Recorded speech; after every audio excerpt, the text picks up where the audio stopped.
بسم الله الرحمن الرحيم. الرحمن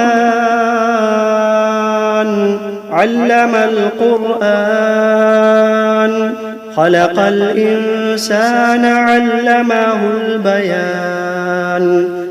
الشمس والقمر بحسبان، والنجم والشجر يسجدان.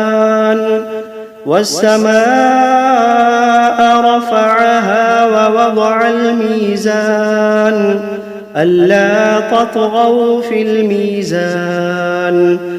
وأقيموا الوزن بالقسط ولا تخسروا الميزان.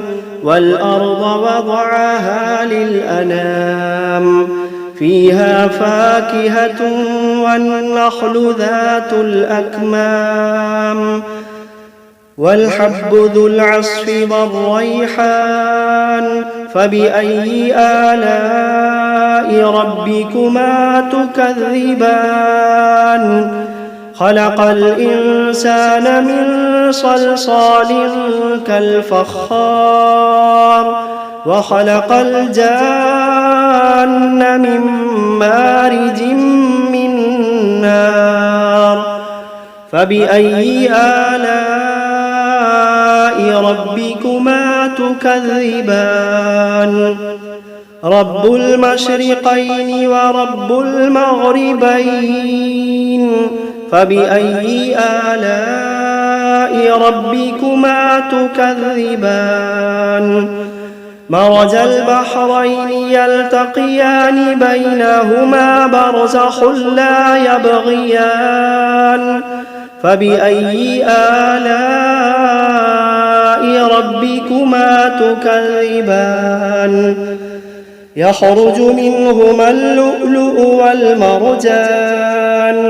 فبأي آلاء ربكما تكذبان؟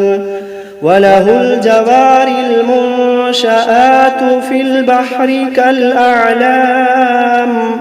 فبأي آلاء ربكما تكذبان؟ كل من عليها فان، ويبقى وجه ربك ذو الجلال والإكرام. فبأي آلاء ربكما تكذبان؟ يسأله من في السماوات والأرض كل يوم هو في شأن. فبأي آلاء ربكما تكذبان؟ سنفرغ لكم أيها الثقلان. فبأي آلاء ربكما تكذبان؟ يا معشر الجن والإنس إن استطعتم أن تنفذوا من أقطار السماوات والأرض فانفذوا، لا تنفذون إلا بسلطان. فبأي آلاء ربكما تكذبان؟ يرسل عليكما شواظ من نار ونحاس فلا تنتصران. فبأي آلاء ربكما تكذبان؟ فإذا انشقت السماء فكانت وردة كالدهان. فبأي آلاء ربكما تكذبان؟ فيومئذ لا يسأل عن ذنبه إنس ولا جان. فبأي آلاء ربكما تكذبان؟ يعرف المجرمون بسيماهم فيؤخذ بالنواصي والأقدام. فبأي آلاء ربكما تكذبان؟ هذه جهنم التي يكذب بها المجرمون يطوفون بينها وبين حميم آن فبأي آلاء ربكما تكذبان ولمن خاف مقام ربه جنتان فبأي آلاء ربكما تكذبان ذواتا أفنان فبأي آلاء ربكما تكذبان فيهما عينان تجريان فبأي آلاء ربكما تكذبان فيهما من كل فاكهة زوجان فبأي آلاء ربكما تكذبان متكئين على فرش بطائنها من استبرق وجنى الجنتين دان فبأي آلاء ربكما تكذبان فيهن قاصرات الطرف لم يطمثهن إنس قبلهم ولا جان فبأي آلاء ربكما تكذبان كأنهن الياقوت والمرجان فبأي آلاء ربكما تكذبان هل جزاء الإحسان إلا الإحسان فبأي آلاء ربكما تكذبان ومن دونهما جنتان فبأي آلاء ربكما تكذبان مدهامتان فبأي آلاء ربكما تكذبان فيهما عينان نضاختان فبأي آلاء ربكما تكذبان فيهما فاكهة ونخل ورمان فبأي آلاء ربكما تكذبان فيهن خيرات حسان فبأي آلاء ربكما تكذبان حور مقصورات في الخيام فبأي آلاء ربكما تكذبان لم يطمثهن إنس قبلهم ولا جان فبأي آلاء ربكما تكذبان متكئين على رفرف خضر وعبقري حسان فبأي آلاء ربكما تكذبان تبارك اسم ربك ذي الجلال والإكرام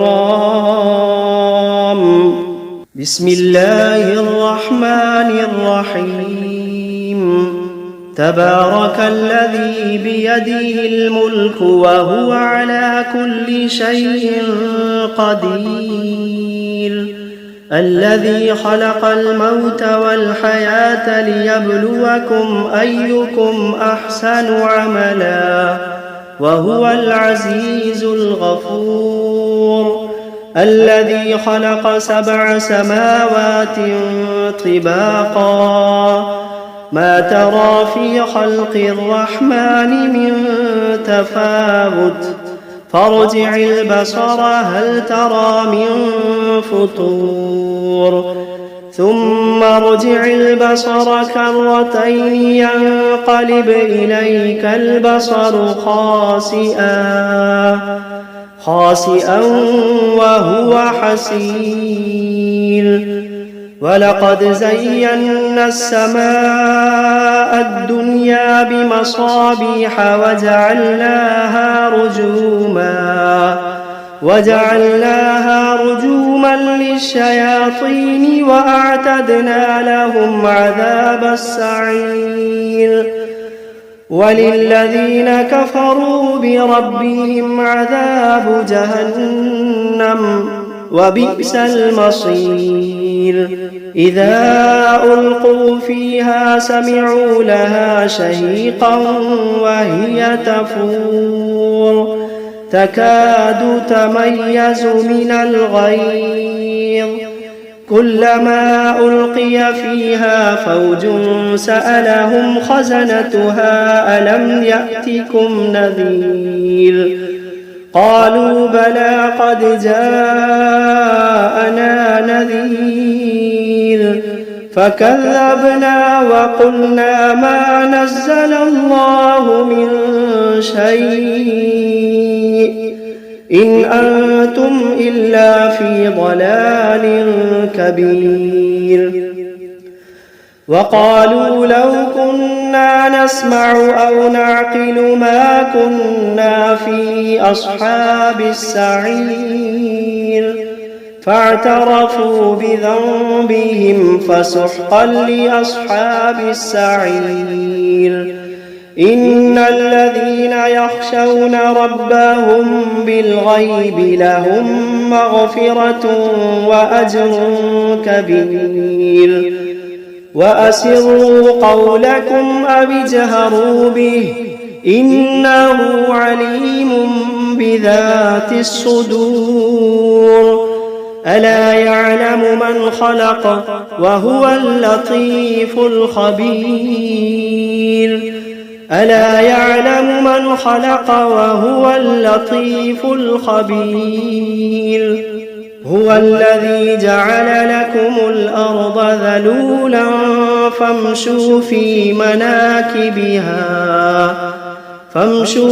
مناكبها وكلوا من رزقه وإليه النشور أأمنتم من في السماء أن يخسف بكم الأرض فإذا هي تمور أم أمنتم من في السماء أن يرسل عليكم حاصبا فستعلمون كيف نذير ولقد كذب الذين من قبلهم فكيف كان نكير أولم يروا إلى الطير فوقهم صافات ويقبضن ما يمسكوهن إلا الرحمن إنه بكل شيء بصير أمن هذا الذي هو جند لكم ينصركم من دون الرحمن إن الكافرون إلا في غرور أمن هذا الذي يرزقكم إن أمسك رزقه بل لجوا في عتب ونفور أفمن يمشي مكبا على وجهه أهدى أمن يمشي سويا على صراط مستقيم قل هو الذي أنشأكم وجعل لكم السمع والأبصار والأفئدة قليلا ما تشكرون قل هو الذي ذرأكم في الأرض وإليه تحشرون ويقولون متى هذا الوعد إن كنتم صادقين قل إنما العلم عند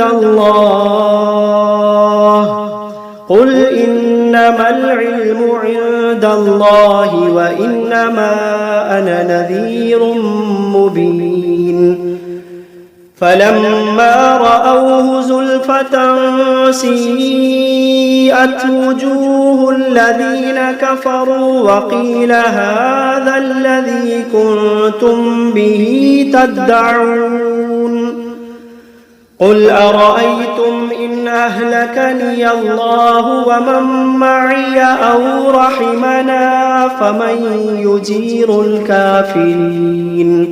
فمن يجير الكافرين من عذاب أليم قل هو الرحمن آمنا به وعليه توكلنا فستعلمون من هو في ضلال مبين قل أرأيتم إن أصبح ماؤكم غورا فمن يأتيكم بماء معين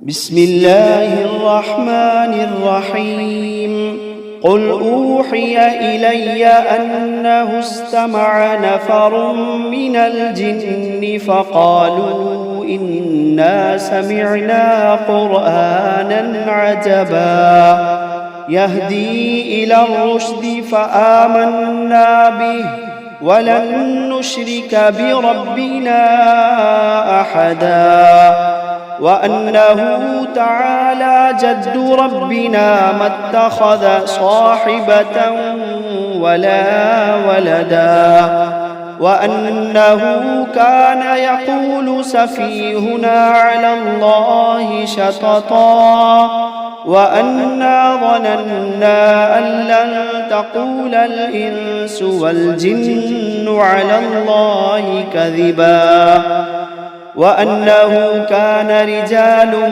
من الإنس يعوذون برجال من الجن فزادوهم رهقا وأنهم ظنوا كما ظننتم أن لن يبعث الله أحدا وأنا لمسنا السماء فوجدناها ملئت حرسا شديدا وشهبا وأنا كنا نقعد منها مقاعد للسمع فمن يستمع الآن يجد له شهابا رصدا وأنا لا ندري أشر أريد بمن في الأرض أم أراد بهم ربهم رشدا وأنا منا الصالحون ومنا دون ذلك كنا طرائق قددا وأنا ظننا أن لن نعجز الله في الأرض ولن نعجزه هربا وأنا لما سمعنا الهدى آمنا به فمن يؤمن بربه فلا يخاف بخسا ولا رهقا وأنا منا المسلمون ومنا القاسطون فمن أسلم فأولئك تحروا رشدا وأما القاسطون فكانوا لجهنم حطبا وأن لو استقاموا على الطريقة لأسقيناهم ماء غدقا لنفتنهم فيه ومن يعرض عن ذكر ربه يسلكه عذابا صعدا وأن المساجد لله فلا تدعوا مع الله أحدا وأنه لما قام عبد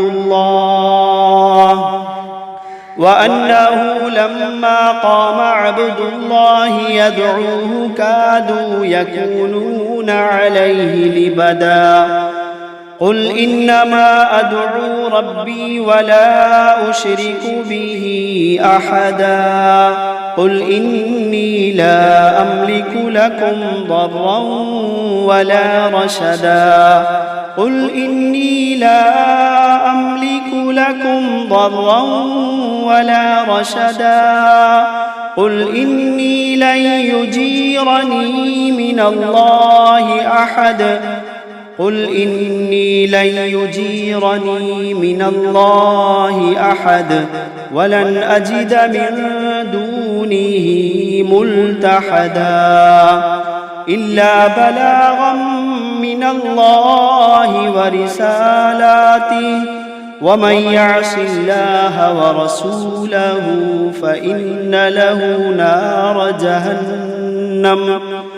ومن يعص الله ورسوله فإن له نار جهنم خالدين فيها أبدا حتى إذا رأوا ما يوعدون فسيعلمون من أضعف ناصرا وأقل عددا قل إن أدري أقريب ما توعدون أم يجعل له ربي أمدا عالم الغيب فلا يظهر على غيبه أحدا إلا من ارتضى من رسول فإنه يسلك من بين يديه ومن خلفه رصدا ليعلم أن قد أبلغوا رسالات ربهم وأحاط بما لديهم وأحصى كل شيء